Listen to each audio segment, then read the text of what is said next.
Hi అండి. Welcome back to Jhansi vlogs. ఈరోజు pizza base లేకుండా ఇంట్లో ఉన్న వాటితోటే సింపుల్గా పిజ్జా చేశానండి. ఓన్లీ చీజ్ ఉంటే సరిపోతుంది. ఇంకా పిజ్జా ఎలా చేయాలో ఇంకా ప్రాసెస్లోకి వెళ్ళిపోదాం. ఒక కప్పు శనగపప్పు తీసుకున్నానండి. ఒకసారి వాష్ చేసుకుని ఒక గంట సేపు నానబెట్టుకోవాలి. హోమ్ మేడ్ మైనీస్ చేస్తున్నానండి. హాఫ్ అన్ అవర్ నానబెట్టుకున్నాను కాజుని. మిక్సీ జార్లోకి తీసుకోవాలి. దీంట్లోకి చీజ్ వేస్తున్నాను. చీజ్ని చిన్న చిన్న పీసెస్ కింద కట్ చేసుకుని చీజ్ వేసుకోవాలి.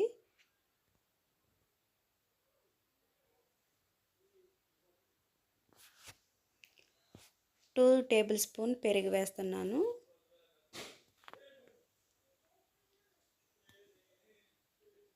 పెప్పర్ పౌడర్ వేసానండి. కొద్దిగా సాల్ట్. మిక్సీ మూత పెట్టుకుని మిక్సీ పట్టేసుకుందాం. ఇప్పుడు మెత్తగా ప్యూరీలా పట్టుకోవాలి. హోమ్ మేడ్ మైనీస్ అయితే రెడీ అయిపోయిందండి. చాలా టేస్టీగా ఉంటుంది. ఒక కప్పులోకి తీసుకుని పక్కన పెట్టేసుకుందాము. ఇప్పుడు శనగపప్పు అయితే ఒక గంట సేపు నానబెట్టానండి. ఇప్పుడు మిక్సీ పట్టుకుందాం. ఎక్కడా పలుకులు లేకుండా మెత్తగా మిక్సీ పట్టుకోవాలండి. మెత్తని పేస్ట్ లాగా. వాటర్ ఎక్కువ వేయకూడదు. కొంచెం కొంచెం వాటర్ వేసుకుని మిక్సీ పట్టుకోవాలి. మిక్సీ పట్టింది గిన్నెలోకి తీస్తున్నానండి. ఇలాగా గట్టిగా కొంచెం మెత్తగా ఉండాలి పేస్ట్ అంతా. మరీ పలచగా ఉండకూడదు. గిన్నెలోకి తీసుకున్నాను. మిగతాది కూడా మిక్సీ పట్టుకుంటున్నాను. మొత్తం అంతా మిక్సీ పట్టింది ఒక గిన్నెలోకి తీసుకున్నానండి. ఒకసారి మొత్తం అంతా మిక్స్ చేసుకుని మూత పెట్టుకుని పక్కన పెట్టుకుందాము. పిజ్జాలోకి ఒక ఆనియన్, క్యాప్సికము, టమాటా వేస్తున్నాను. ఆనియన్ని ఇలా తీసుకున్నానండి. డిక్కలుగా తీసుకున్నాను. క్యాప్సికమ్ అలాగా చిన్న చిన్న పీసెస్ కింద కట్ చేసుకోవచ్చు. టమాటాలను కూడా చిన్న చిన్న పీసెస్ కింద కట్ చేసుకున్నాను. ఇలా కట్ చేసుకుని పెట్టుకున్నానండి. ఈ శనగపప్పు పేస్ట్లోకి కొద్దిగా సాల్ట్,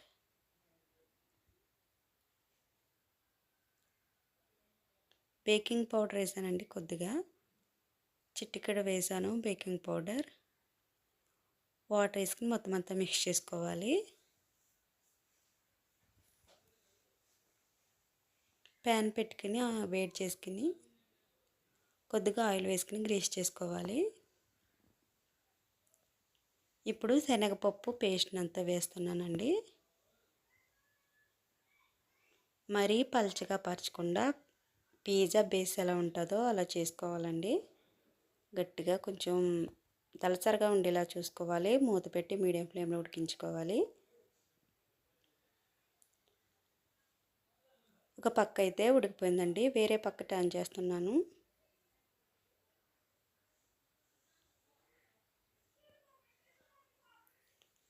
దీని మీదకి షెజ్వాన్ సాస్ వేస్తున్నానండి. మీ దగ్గర షెజ్వాన్ సాస్ లేకపోతే 2 టమాటాలు, వెల్లుల్లి, ఎండుమిర్చి వేసి మిక్సీ పట్టుకోవచ్చండి. టమాటాలని, ఎండుమిర్చిని ఉడకబెట్టుకుని మిక్సీ పట్టుకోవచ్చు. నేనైతే షెజ్వాన్ సాస్ వేస్తున్నాను. ఇప్పుడు చీజ్ వేస్తున్నానండి. చీజ్ ఉంటే సరిపోతుంది. ఆనియన్స్, టమాటాలు, క్యాప్సికమ్ వేస్తున్నాను. ఇలాగా పరుచుకోవాలండి. పైన చీజ్ వేస్తున్నాను.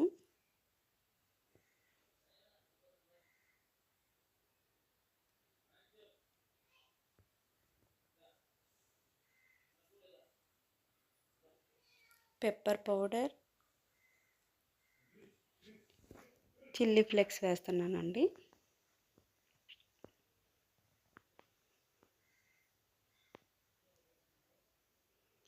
మూత పెట్టుకుని 5 మినిట్స్ ఉడికించుకుంటే అయిపోతుందండి. పిజ్జా హోమ్ మేడ్ పిజ్జా అయితే రెడీ అయిపోయిందండి. పిజ్జా బేస్ లేకుండా ఓన్లీ శనగపప్పు పిండితో పిజ్జా చేశాను. చాలా టేస్టీగా వచ్చింది. ఇలా కొత్తగా ట్రై చేశాను. చాలా టేస్టీగా ఉందండి. పిల్లలకైతే నచ్చుతుంది. ఇలాగా చిన్న చిన్న పీసెస్ కింద కట్ చేసుకుని హోమ్ మేడ్ మైనీస్లో పెట్టుకుని తింటే చాలా బాగుంది. అన్ని ఇంట్లో ఉన్న వాటితోటే చేసుకోవచ్చు. మా వీడియో మీకు నచ్చినట్లయితే లైక్ చేయండి, షేర్ చేయండి, సబ్స్క్రైబ్ చేయండి. ఎలా చేశానో కామెంట్ కూడా చేయండి. ఒకసారి మీరు కూడా ట్రై చేయండి.